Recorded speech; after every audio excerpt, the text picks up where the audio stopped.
کوچوں میں، سڑکوں میں فرشتوں کو لگا دیا جاتا ہے اور فرشتے یہ اعلان کرتے ہیں، گاؤں میں اعلان کرتے ہیں، محلوں میں اعلان کرتے ہیں کہ اے اللہ کے بندو نکلو اپنے گھروں کی طرف سے۔ جب صبح ہوتی ہے اللہ تبارک و تعالیٰ کے فرشتے یہ اعلان کرتے ہیں کہ اے مومنوں اپنے گھروں سے نکلو اور عیدگاہ کی طرف جاؤ،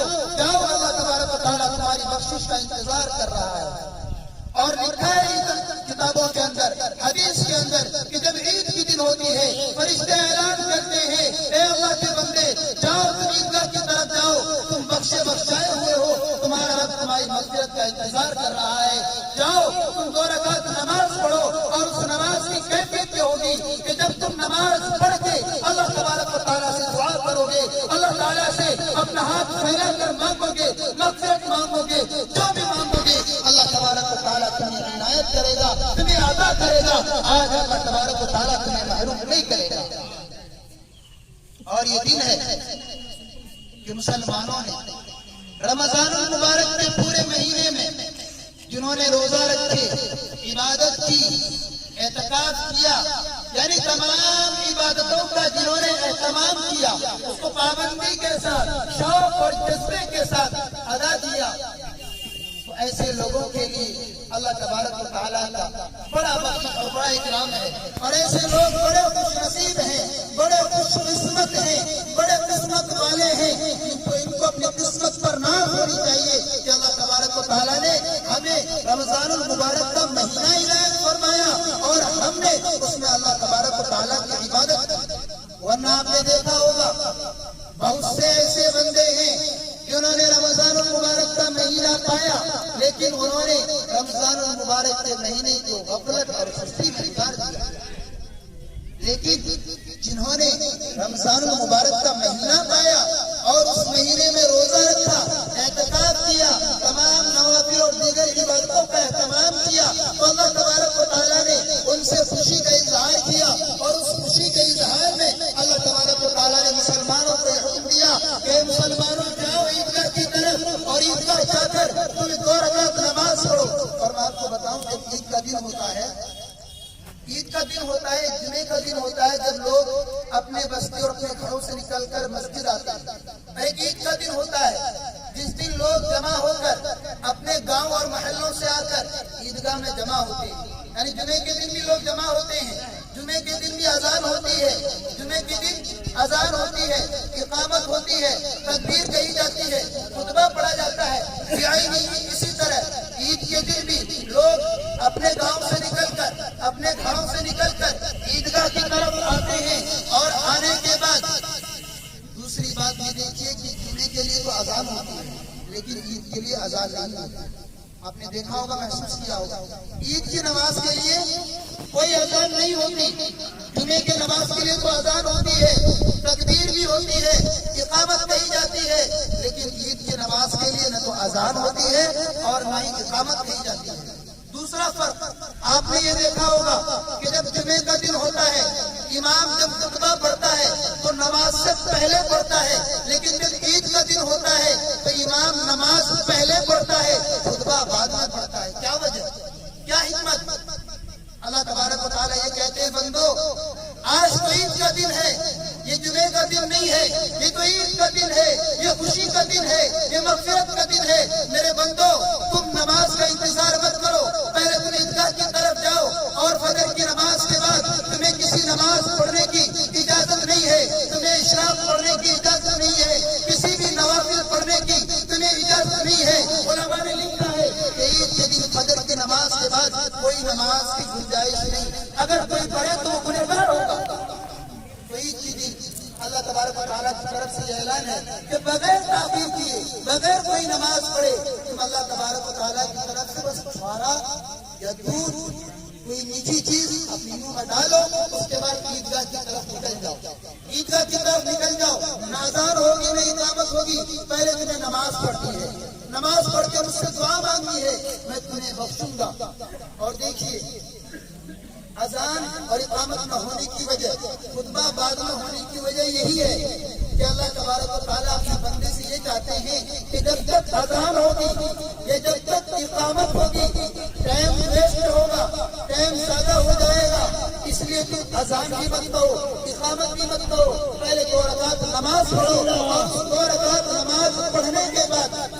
سے دعا مانگو میں تمہاری بخشش کروں گا۔ اسی لیے اللہ تعالیٰ نے کہا، امام سے کہا، امام صاحب جمعے کے دن تم خطبہ تو پہلے پڑھ دیتے ہو، لیکن آج تمہیں خطبہ پہلے پڑھنے کی اجازت نہیں ہے، پہلے میرا بندہ 2 رکعت نماز پڑھے گا، اس سے دعا مانگے گا، میں اس کی بخشش کروں گا، اس کے بعد اب تمہیں خطبہ پڑھنے کی اجازت ہے۔ یہ وجہ ہے اذان نہ ہونے کی، اقامت نہ ہونے کی اور خطبہ بعد نہ ہونے کی۔ امید کرتا ہوں آپ سمجھ گئے ہوں گے کہ عید کی نماز کے دن کیا خوشی کا اعلان ہوتا ہے۔ اس کے بعد اللہ کے نبی صلی اللہ علیہ وسلم فرماتے ہیں کہ اے مسلمانوں، جب عید کا دن ہو تو عید کے دن تمہیں عیدگاہ جانے سے پہلے یا عید کی نماز ادا کرنے سے پہلے تمہارے لیے اور مستحب چیز یہ ہے، واجب چیز یہ ہے کہ تم صدقۃ الفطر ادا کرو۔ کیا؟ صدقۃ الفطر ادا کرو۔ بہت سے لوگوں نے ادا کر دیا ہوگا رمضان کے مہینے میں، یا کچھ لوگوں نے بھی ادا کیا ہوگا، تو صدقۃ الفطر ادا کرو۔ اس کی کیا وجہ ہے، کیا حکمت ہے، اس کو بھی سمجھو۔ اللہ تبارک و تعالیٰ نے اپنے نبی سے کہلوایا، بتایا، اے نبی آپ میرے بندوں کو بتا دیجئے کہ جنہوں نے رمضان المبارک کا مہینہ پایا اور اس میں عبادت کی، اللہ کے بندے ہیں، آدم کے بیٹے ہیں، آدم کی اولاد ہے، خطا ہونا انسان سے اس کی شریعت میں، اس کی فطرت میں لکھا ہوا ہے کہ انسان ہے تو اس سے غلطی ہوگی۔ تو تم نے جو روزہ رکھا، تم نے جو تراویح پڑھی، تم نے جو نوافل کا اہتمام کیا، میرے بندوں ہو سکتا ہے تم سے کوئی کمی کوتاہی ہو گئی ہوگی، اس لیے اب تمہیں کرنا کیا ہے، اس کمی کوتاہی کو پورا کرنے کے لیے تمہیں کرنا یہ ہے کہ تم صدقۃ الفطر ادا کرو۔ اس کا فائدہ دو ہوگا۔ پہلا فائدہ یہ ہوگا کہ تم صدقۃ الفطر ادا کرو گے تو تم سے جو روزہ رکھنے میں، تراویح پڑھنے میں، عبادت کرنے میں جو کوتاہی ہوئی ہوگی، جو غلطی ہوئی ہوگی، میں تمہیں صدقۃ الفطر کی وجہ سے معاف کر دوں گا۔ اس غلطی کو معاف کر کے، اس کوتاہی کو درگزر کر کے تمہاری عبادتوں کو قبول کر دوں گا۔ یہ پہلی وجہ ہے۔ دوسری حکمت، عید کا دن سب کے لیے خوشی کا دن ہے، غریب کے لیے بھی، مالدار کے لیے بھی، بلکہ مالدار کے لیے تو ہر دن خوشی کا ہی ہوتا ہے۔ اصل عید تو غریبوں کی ہے کہ غریب کے جو بچے ہوتے ہیں، جو غریب معصوم بچے ہوتے ہیں، ان کے پاس ہو سکتا ہے کسی کے پاس کپڑے پہننے کے لیے، خریدنے کے لیے پیسے نہ ہو۔ مالداروں کے لیے تو ڈھیر سارا پیسہ اللہ تعالیٰ نے انہیں دیا ہے۔ تو اللہ تبارک و تعالیٰ یہ کہتے ہیں کہ میرے بندو، تمہیں تو میں نے مال دیا ہے، دولت دیا ہے، تمہاری تو ہر دن عید بھی ہوتی ہے، لیکن کچھ غریب بھی ہوں گے، تمہارے بازو میں کچھ مسکین بھی ہوں گے، تمہارے پڑوس میں کچھ یتیم بچے بھی ہوں گے، تمہیں ان کا خیال رکھنا ہے۔ اب ان کا خیال کیسے رکھو گے؟ کہ صدقۃ الفطر ان کو دو تاکہ ان کی بھی عید ہو جائے۔ تو دوسری حکمت یہ ہے کہ اللہ تبارک و تعالیٰ کے جو غریب بندے ہیں، اللہ تبارک و تعالیٰ نے ان کی رعایت کی۔ دیکھیے اسلام جو ہے ہر شخص کی رعایت کرتا ہے، چاہے وہ شخص مسلمان ہو یا غیر مسلم ہو، چاہے وہ شخص مرد ہو یا عورت ہو، چاہے وہ شخص مالدار ہو یا غریب ہو۔ اسلام اپنے قانون میں، اپنے اصول میں، اپنے ضابطے میں ہر شخص کی رعایت کرتا ہے، ہر شخص کو مد نظر رکھتا ہے کہ کسی کا نقصان نہ ہو جائے، کسی کو زیادہ خوشی نہ مل جائے، کسی کا دل نہ دکھ جائے، ہر ایک کو مد نظر رکھتا ہے۔ اسی کو مد نظر رکھتے ہوئے مالداروں کو حکم دیا کہ تم غریبوں کو صدقۃ الفطر ادا کرو تاکہ ان کی بھی عید ہو جائے۔ یہ مصلحت ہے۔ دوسری بات، عید کے دن مغفرت کا اعلان ہوتا ہے۔ عید کے دن مغفرت کا اعلان ہوتا ہے، بخشش کا اعلان ہوتا ہے، اللہ تعالیٰ اپنے بندوں کو بخشتے ہیں۔ تو اس دن شیطان جو ہوتا ہے،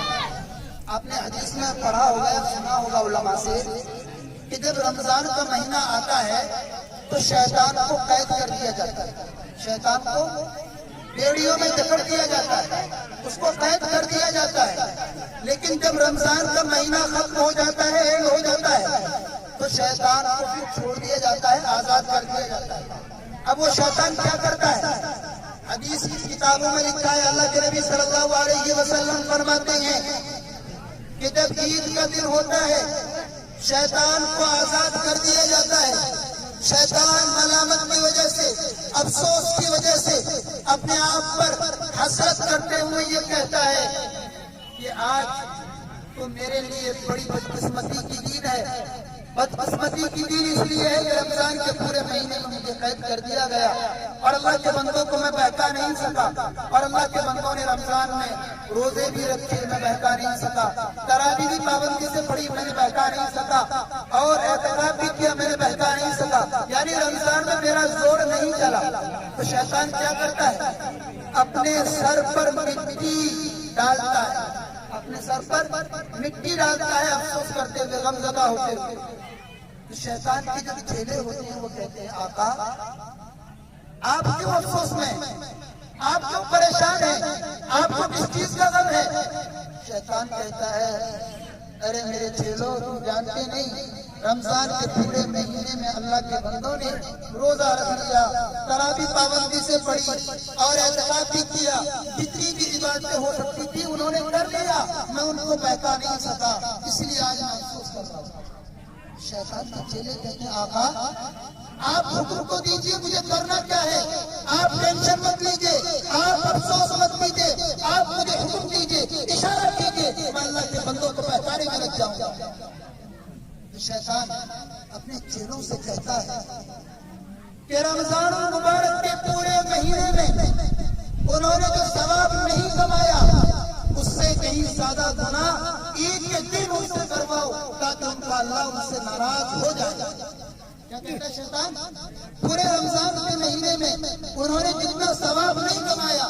اس سے کہیں زیادہ ان سے گناہ کرواؤ، اتنا گناہ کرواؤ کہ اللہ تعالیٰ ان سے ناراض ہو جائے۔ یہ شیطان اپنے چیلوں سے کہتا ہے۔ اور آپ نے دیکھا ہوگا ہمارے نوجوان، ہمارے کچھ بھائی جب عید کا دن ہوتا ہے، خوشی کا دن ہوتا ہے، اور اس خوشی کے دن میں وہ اپنے خالق اور مالک کو بھول جاتے ہیں، اپنے اللہ کو بھول جاتے ہیں۔ عید کے دن ہوتی ہے، نماز کے لیے عیدگاہ آتے ہیں، آنے کے بعد ان کا موڈ اور مزاج بنا ہوا ہوتا ہے، ان کے مائنڈ میں یہ سیٹ اپ ہوتا ہے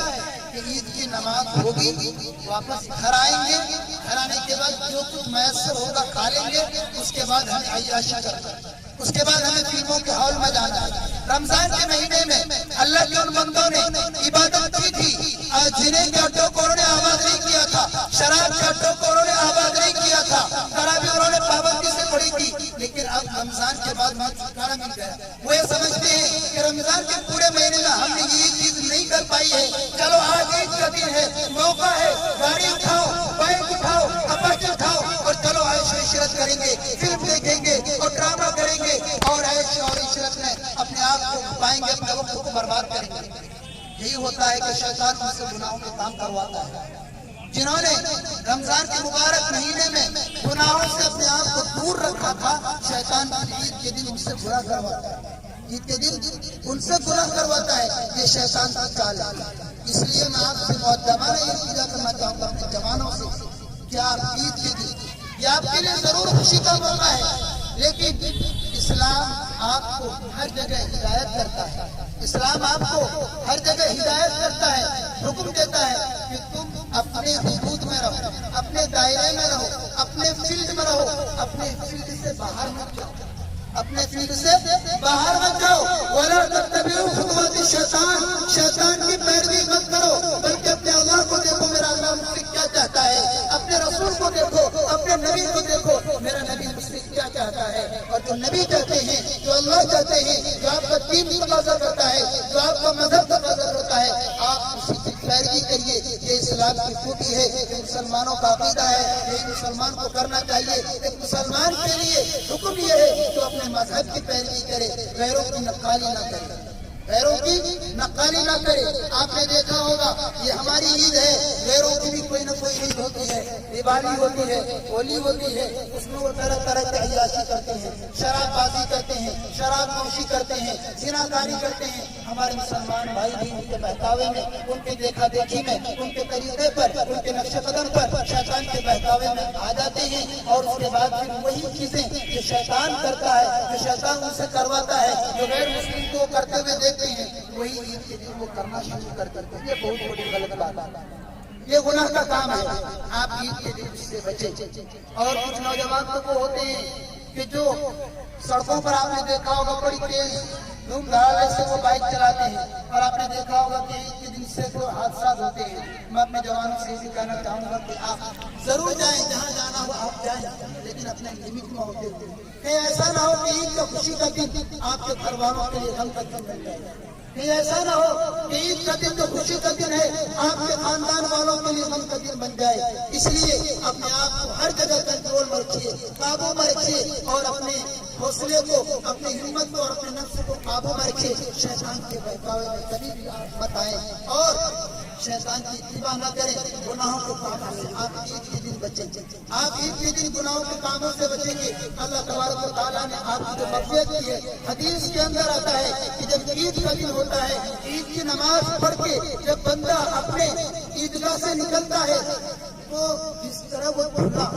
صاف سفید کپڑا پہن کر عیدگاہ آتا ہے، اس کے کپڑوں پر کوئی میل نہیں ہوتا، کوئی داغ نہیں ہوتا، کوئی دھبا نہیں ہوتا، بالکل نیا کپڑا پہن کے مسلمان آتا ہے نماز پڑھنے کے لیے۔ جب وہ عیدگاہ آتا ہے نیا کپڑا پہنے ہوئے، تو جب وہ عید کی نماز پڑھ کے لوٹتا ہے، حدیث کے اندر ہے کہ بیائی ہی اس کا دل اسی کپڑے کی طرح گناہوں سے پاک اور صاف ہے۔ جس طرح سفید کپڑا اس پر کوئی داغ دھبا نہیں ہوتا، یہی مومن کا دن، مسلمان کا دن، جب وہ عید کی نماز پڑھ کے لوٹتا ہے تو اپنے گناہوں سے بخشایا ہوا، اس پر کوئی گناہ کا داغ نہیں ہوتا، اور وہ بالکل گناہوں سے پاک صاف ہو کر اللہ تعالیٰ اس کو بخشتے ہیں، تو گناہوں سے پاک صاف ہو کر گھر لوٹتا ہے۔ حدیث کے اندر آیا کہ جب وہ اپنے عیدگاہ سے لوٹتا ہے تو گویا کہ وہ اس حالت میں ہوتا ہے جیسے کہ اس کی ماں نے اس کو آگ ہی رکھا، یعنی جیسے بے گناہ ہوتا ہے ایک بچہ جب دنیا میں آتا ہے وہ بے گناہ ہوتا ہے، تو جب بندہ عید کی نماز پڑھ کے لوٹتا ہے تو وہ اسی طرح بے گناہ ہوتا ہے۔ اب جب بے گناہ ہوتا ہے، اللہ تعالیٰ جب ہم سے راضی ہو گئے، ہمارے گناہوں کو بخش دیا، تو اس کو ہمیں کیا کرنا چاہیے؟ اللہ کی شکر گزاری، اللہ کی ہماری بخشش کو کر اس پر شکر گزاری کرنا چاہیے۔ یہ نہیں کہ ہم اللہ نے ہمیں بخشش کر دی ہم دوسرے بار پھر گناہوں میں لگ گئے، ایسا نہیں ہونا چاہیے۔ اور دوسری بات کہ ہم نے رمضان المبارک میں جو عبادتیں کی، ہم کو معلوم ہے کہ ہماری عبادت قبول ہو گئی یا نہیں، معلوم ہے؟ کسی کو یقین نہیں کہ ہم نے جو نماز پڑھی ہے اللہ نے ہماری نماز قبول بھی کی ہوگی یا نہیں کی ہوگی، اس میں جو کمی کوتاہی رہ گئی اس کو اللہ تعالیٰ نے معاف کیا بھی ہوگا یا نہیں کیا ہوگا، کسی کو یقین نہیں۔ مجھے بھی اپنی عبادت پر یقین نہیں، آپ کو بھی اپنی عبادت پر یقین نہیں۔ جب یقین نہیں تو ہم کیسے یہ اطمینان ہو سکتے ہیں؟ ڈر ہونا چاہیے ہمارے دل کے اندر۔ حضرت مولانا قاسم نانوتوی صاحب، ان سے کسی نے پوچھا کہ حضرت ہم عبادت کرتے ہیں، نماز پڑھتے ہیں، روزہ رکھتے ہیں، لیکن یقین نہیں ہوتا، اطمینان نہیں ہوتا کہ اللہ تعالیٰ نے ہماری عبادت قبول بھی کی ہوگی یا نہیں کی ہوگی۔ کیا فرمایا؟ سائل نے کیا سوال کیا؟ حضرت نماز پڑھتے ہیں لیکن یقین نہیں ہوتا کہ اللہ تعالیٰ نے ہماری وہ نماز قبول بھی کی ہوگی یا نہیں کی ہوگی، ہمیں کیسے پتا چلے کہ اللہ تعالیٰ نے ہماری عبادت قبول کر لی ہے؟ تو مولانا قاسم نانوتوی صاحب انہوں نے جواب دیا اور کہا کہ میرے بھائی، اگر اللہ تعالیٰ نے تمہاری نماز، اگر تم نے ظہر کی نماز پڑھی ہے اور پھر تم نے عصر کی نماز پڑھ لی، تو یہ دلیل ہے اس کی کہ اللہ تعالیٰ نے تمہاری ظہر کی نماز قبول کر لی اور تمہیں عصر کی نماز کی توفیق دے دی۔ کیا اگر تم نے ظہر کی نماز پڑھی ہے اور پھر تم نے عصر کی نماز پڑھ لی، یا تم نے عصر کی نماز پڑھی ہے پھر مغرب کی پڑھ لی، یا مغرب کی پڑھی ہے پھر عشاء کی پڑھ لی، یا عشاء کی پڑھی ہے پھر فجر کی پڑھ لی، تو یہ دلیل ہے کہ اللہ تعالیٰ تمہاری نمازوں کو قبول کر لیا ہے، اس لیے کہ تمہیں آج کی نماز کی توفیق دے رہے ہیں۔ یہ کہنا یہ ہے کہ اگر اللہ تعالیٰ نے ہماری رمضان مبارک کی عبادت کو اگر قبول کیا ہوگا تو آگے ہمیں دیکھنا ہے کہ وہ ہمارا قبول کرنا کیسا ہے۔ اگر ہم رمضان مبارک میں جس طرح عبادت کرتے تھے، اگر رمضان کے بعد اسی طرح ہم عبادت کرتے رہے ہیں، ہمارا دل عبادت پر مطمئن ہے اور طلب میں ہے، یہ دلیل ہے کہ رمضان مبارک کی اللہ تعالیٰ نے ہماری عبادت قبول کر دی۔ اور اگر ہم رمضان مبارک کے بعد بھی پھر نمازوں کو چھوڑ رہے ہیں، نمازوں کی پابندی نہیں کر رہے ہیں، تو یہ دلیل ہے کہ ہماری نماز میں کچھ نہ کچھ کمی ہے، ہماری عبادت میں کچھ نہ کچھ کمی ہے۔ اس لیے میں آپ سے یہ بھی التجا کرنا چاہوں گا اس اجزاء میں کہ آپ نے جو جس طرح شوق و جذبے کے ساتھ رمضان مبارک میں اپنی مسجدوں کو آباد کیا، تراویح آپ نے پابندی سے پڑھی، نمازوں کا آپ نے اہتمام کیا، تو یہ نہیں ہونا چاہیے کہ ایک سال بعد پھر آپ رمضان مبارک میں پھر مسجدوں کو آباد کریں. ایک مسلمان کا کام نہیں ہے, ایک مسلمان کا کام نہیں ہے, بلکہ مسلمانوں کو اللہ تعالیٰ نے رمضان مبارک کا مہینہ اس لیے دیا تھا کہ سال کے 11 مہینوں میں ہم سے جو عبادت کرنے میں کبھی کوتاہی رہ گئی ہے, اس رمضان کا مہینہ آ کر اس کی بھرپائی ہو جائے. رمضان میں جس طرح ہمیں عبادت کی شوق اور لگن کے ساتھ ہمارا یہی جذبہ, یہی شوق پورے سال ہونا چاہیے. پوری سال ہماری یہی شوق اور جذبہ ہونی چاہیے. انشاءاللہ سبھی لوگ پابندی کے ساتھ اب نماز ادا کریں گے رمضان کے بعد. کہ ایسا تو نہیں کہ آپ عید کی نماز پڑھنے آئے اور پھر آپ نے یہ سمجھ لیا کہ رمضان میں بہت عبادت کر لی اور اللہ تعالیٰ نے بہت احسان کر دیا, اب نماز پڑھنے کی ہمیں ضرورت نہیں ہے. ایسا تو نہیں ہے, ایسا تو نہیں کریں گے. انشاءاللہ سبھی ہاتھ اٹھائیں, اپنے ہاتھوں کو بتائیں کہ انشاءاللہ ہم رمضان کے بعد بھی اسی طرح اپنی نمازوں کو جاری رکھیں گے, اسی طرح اپنی تمام عبادتوں کو کنٹینیو رکھیں گے انشاءاللہ.